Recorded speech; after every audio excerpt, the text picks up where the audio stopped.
تو وہ سورہ کافرون پڑھی، سورہ کافرون، یا ایھا الکافرون لا اعبد ما تعبدون ولا انتم عابدون ما اعبد۔ تو یہاں پر جب وہ پہنچے تو انہوں نے نشے کی وجہ سے کچھ اور بول دیا اور کہا کہ نحن نعبد ما تعبدون، کہ ہم بھی اسی کی عبادت کرتے ہیں جن بتوں کی تم عبادت کرتے ہو، نعوذ باللہ۔ یہ اس نشے اور مدہوشی کی حالت میں یہ الفاظ اور یہ کلمات ان کی زبان سے نکلے۔ سورہ کافرون، لا اعبد ما تعبدون کا معنی ہوتا ہے کہ ہم اس کی عبادت نہیں کرتے جس کی تم کرتے ہو، اور انہوں نے کہا کہ نحن نعبد ما تعبدون، کہ ہم اسی کی عبادت کرتے ہیں جس کی تم کرتے ہو۔ بات بگڑ گئی، پھسل گئی۔ اللہ سبحانہ و تعالی نے یہ آیت کریمہ نازل فرمائی۔ یہ آیت نازل ہوئی کہ اے ایمان والو لا تقربوا الصلاۃ، تم نماز کے قریب مت ہو، وانتم سکارا، جب تم نشے کی حالت میں ہو۔ جب تم نشے کی حالت میں ہو تو تمہیں نماز کے قریب نہیں جانا چاہیے۔ شراب کی حرمت جو ہے وہ اسلام کے اندر تدریج کے ساتھ آئی، بتدریج شراب حرام ہوئی، یکدم اللہ نے حرام نہیں کی، طریقے سے حرام کی۔ اور اسی طرح جتنے بھی حرام اور حلال احکام ہیں اسلام کے اندر، وہ اللہ نے تدریجاً نازل کیے ہیں تاکہ وہ کسی کے اوپر بوجھ نہ بنے، آہستہ آہستہ، اس کے مقابلے میں شروع اور ابتدا۔ اور یہ احکام جو حلت اور حرمت کے ہیں یہ آئے بھی آخر میں ہیں۔ شروع میں کیا تھا؟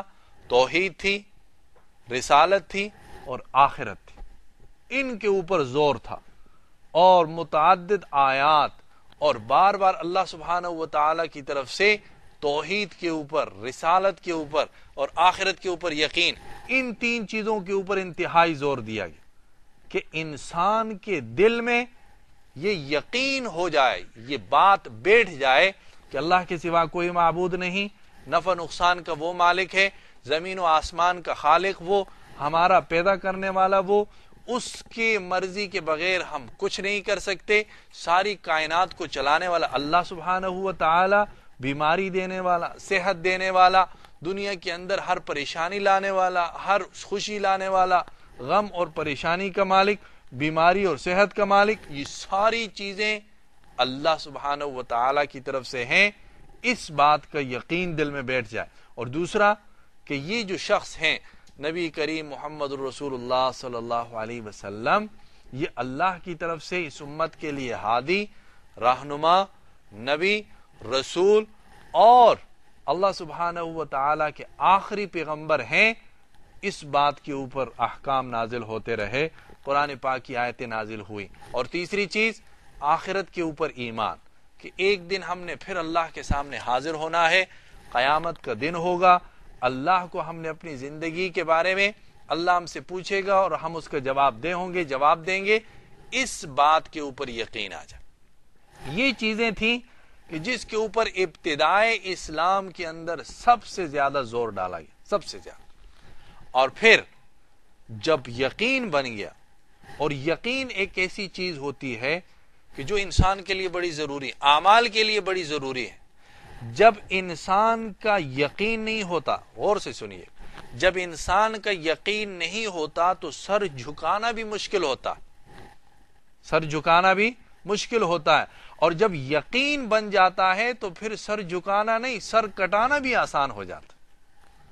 تو یقین بہت امپورٹنٹ چیز، تو اسلام نے سب سے پہلے زور یقین کے اوپر دیا کہ اس دل کے اندر اللہ کا یقین پیدا ہو جائے، ایمان پیدا ہو جائے۔ جب ایمان آیا اس کے بعد پھر اللہ سبحانہ و تعالی نے حلال اور حرام، یہ چیز کرو، یہ نہیں کرو، یہ کھاؤ، یہ نہیں کھاؤ۔ اب صحابہ کے لیے عمل کرنا بڑا آسان تھا، وہ بڑی آسانی کے ساتھ اس کے اوپر عمل کرتے رہے، لیکن اس کو بھی اللہ نے تدریجاً رکھا، آہستہ آہستہ آہستہ آہستہ رکھا۔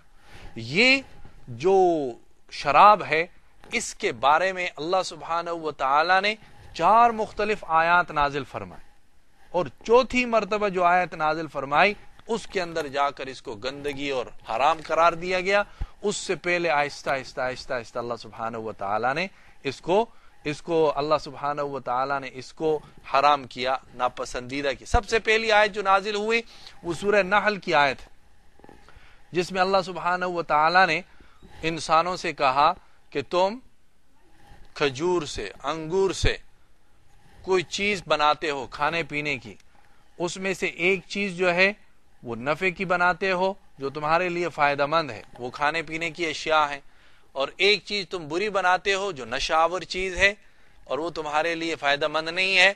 یہ ایک تلقین فرما دی اللہ سبحانہ. تو کچھ لوگ تھے جو بڑے وائز تھے، بڑے سمجھدار تھے، انہوں نے کہا کہ بھئی جب قرآن نے کہا اس چیز میں نفع نہیں ہے تو انہوں نے وہیں چھوڑ، یہ نہیں کہا کہ حرام ہے، تلقین کر دی کہ بھئی یہ دو چیزیں تم بناتے ہو. دوسری آیت کریمہ نازل ہوئی جو سورہ بقرہ میں ہے، اور اس میں صحابہ نے پوچھا یسألونک عن الخمر والمیسر، کہ یہ لوگ آپ سے پوچھتے ہیں شراب کے بارے میں اور آپ سے جوئے کے بارے میں پوچھتے ہیں، تو آپ ان کو جواب دیجئے قل فیہما اسم کبیر ومنافع للناس. اے پیغمبر آپ ان سے کہہ دیجئے اس کے اندر لوگوں کے کچھ فائدے بھی ہیں اور بہت بڑا گناہ. فائدے کیا ہیں کہ وقتی طور پر جوئے کی وجہ سے ایک آدمی امیر بن جاتا ہے، اور وقتی طور پر شراب کی وجہ سے انسان کے ہیجان، وہ اپنے آپ کو انرجیٹک محسوس کرتا ہے، طاقت محسوس کرتا ہے، فرحت اور خوشی ایک قسم کے اس کے خون کے جوش کی وجہ سے اس کے اندر محسوس ہوتی ہے، تو یہ تھوڑا سا منافع اس کو نظر آتا ہے، اور پھر اس کو بیچنے خریدنے کی وجہ سے بھی پیسہ ملتا ہے. لیکن اسمہما کبیر، ان کا گناہ بڑا ہے، اس کی وجہ سے آپ ایک دوسرے کا خون کرتے ہو، انہی دونوں چیزوں کی وجہ سے اختلاف ہوتے ہیں، لڑائیاں ہوتی ہیں، دشمنی پیدا ہوتی ہیں. تو اللہ سبحانہ و تعالیٰ نے یوں سمجھا دی. پھر تیسری یہ آیت کریمہ نازل فرمائے، یہ آیت کریمہ شراب کے بارے میں، یا ایھا الذین آمنوا لا تقربوا الصلاۃ وانتم سکارى، جب نشے میں ہو تو نماز کے قریب مت جانا. تو کچھ لوگ اس آیت کریمہ کی وجہ سے بھی رک گئے. انہوں نے کہا کہ ہم اگر ظہر کی نماز کے بعد پیئیں گے تو اس کا نشہ بھی اترا نہیں ہوگا کہ عصر کی نماز ہوگی، اور پھر عصر کے لیے اللہ نے منع کر دیا کہ نشے کی حالت پہ نہیں پڑھ سکتے ہو. تو انہوں نے کہا چلو ہم پیتے نہیں ہیں، پھر اگر عصر کے بعد پیئیں گے تو پھر شام تک جو ہے اس کا نشہ نہیں اترے گا، اور پھر شام کی نماز ہم نہیں پڑھ پائیں گے تو اس وقت نہیں پی سکتے. تو ہر نماز کے لیے انہوں نے یہ عذر رکھا. ایک وقت ان کے پاس رہا کہ چلو عشاء کے بعد وقت لمبا ہوتا ہے تو 2-4 گھونٹ پی کر ہم سو جاتے. اور یہ شراب عرب کے رواج اور دستور کے اندر بہت ہی زیادہ اہم چیز تھی، اور وہ اس کے بغیر، حالانکہ اپنے بچوں کو گھٹی کے اندر شراب کے 1-2 قطرے دیا کرتے تھے کہ اس سے یہ بدماش بہادر ہوگا، ڈرے گا نہیں، خوف نہیں ہوگا. اتنی زیادہ شراب ان کی گھٹی میں شامل تھی، شراب ان کی.